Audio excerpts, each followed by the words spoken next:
We were talking about, the mess that Pakistan cricket is in.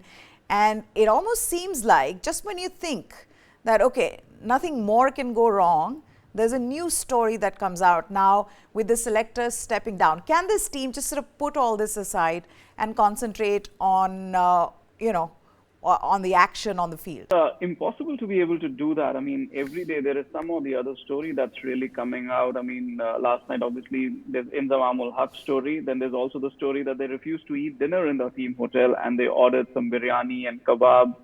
I'm just waiting for some Pakistan fan to come out with another meme song. You know, how much biryani are you going to eat?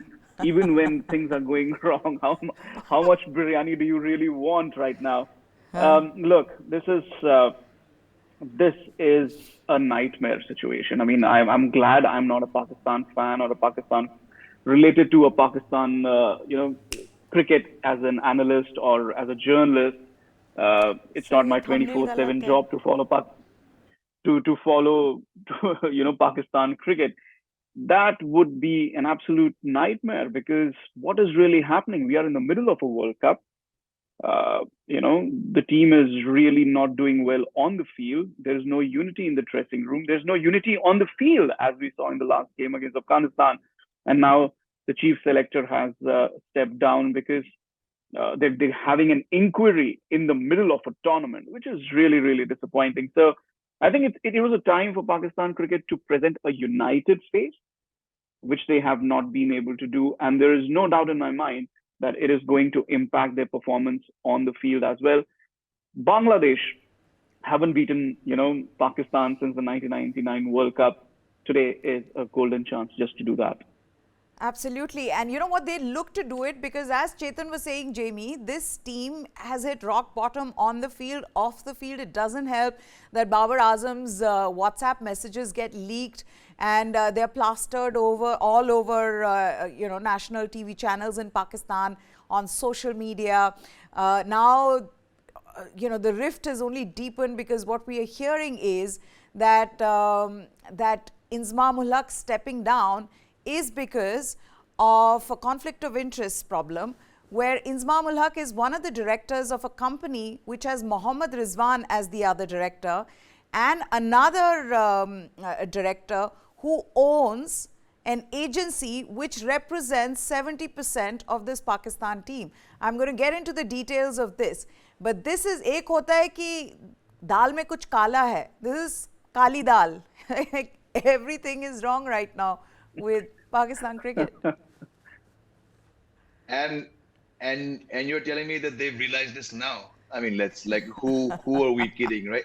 Everyone was aware of this. Yeah. There's nothing new. Go to their Twitter accounts. The said agent's name pops up on half the players' Twitter bios. Two of them he's now vanished very conveniently. I've heard that name before. It's very, very obvious. This happens, Meha, when your cricket team is the laughing stock of the World Cup. Okay. That said, I heard what Chetan said. I'm going to have to respectfully disagree. I still think Bangladesh are actually worse than them. I'll tell you why. Bangladesh cricket has been playing since what? I think the late 80s. Okay. In 35 years of one-day cricket, I have never once had the faith in this team doing something. Of course, Pakistan is on a downward spiral.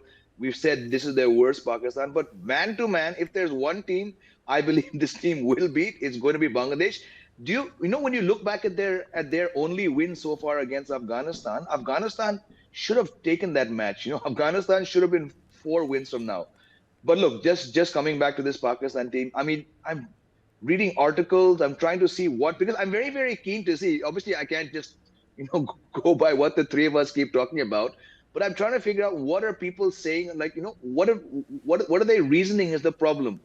People are trying so hard to bring in stats and this and that. Can we just accept that this team is just not working, right from the selectors down to the playing staff? I mean, how many times have we done shows when we're trying to dissect the excuses made by the PCB? The PCB is a reflection of the Pakistan setup, and the Pakistan team is a reflection of that same setup and the same PCB. And this joker who we keep seeing on our screen saying, "Oh, I'm going to step down now because someone has raised this now." who are we kidding? This is just a joke of a Pakistan team here. Okay, so what seems to have happened with Inzamam-ul-Haq? Let's take you through that. Inzamam, just when you thought things couldn't get worse for Pakistan cricket, they just did. And they proved you wrong yet again. Now, yesterday, what had happened was Inzamam-ul-Haq, he stepped down. Why did he step down? Because of some uncomfortable questions being asked about Inzamam-ul-Haq, where there were reports in the media that said that Inzamam-ul-Haq was a director in a company called Yazoo International. It is a UK-based company. Now, this particular company, what this has done is that it has 4 directors. One is Inzamam-ul-Haq, the other is wicketkeeper Mohammad Rizwan, who is the director. And then there is a third director in this particular company called Talha Ramani, who is also the managing director of Saya Corporation.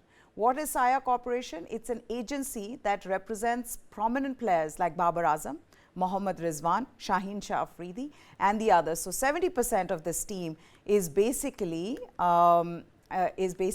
represented by this Saya Corporation, which means now what people are asking is it okay to have Inzamam-ul-Haq, the national selector, be a director of a company which also has Mohammad Rizwan, who is a player in the team, as the other director of the company, and then have the third director who basically has an agency which represents half the team.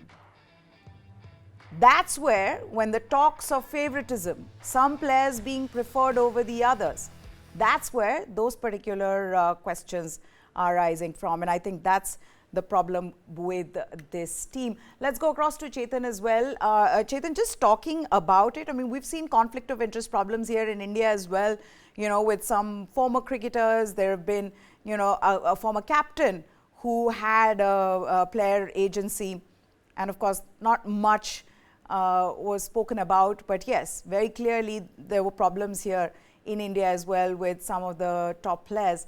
But to have this come out in a World Cup, I think it can't get worse than that, because the world's eyes are on you. Everyone's watching you. You were the #1 ranked ODI team 6 weeks ago. So people think that, you are one of the favorites, these conditions, the subcontinental conditions. World's eyes on you, and that's when everything's going wrong for Pakistan. So I think that can't make it, this is the worst that it has been for them, right?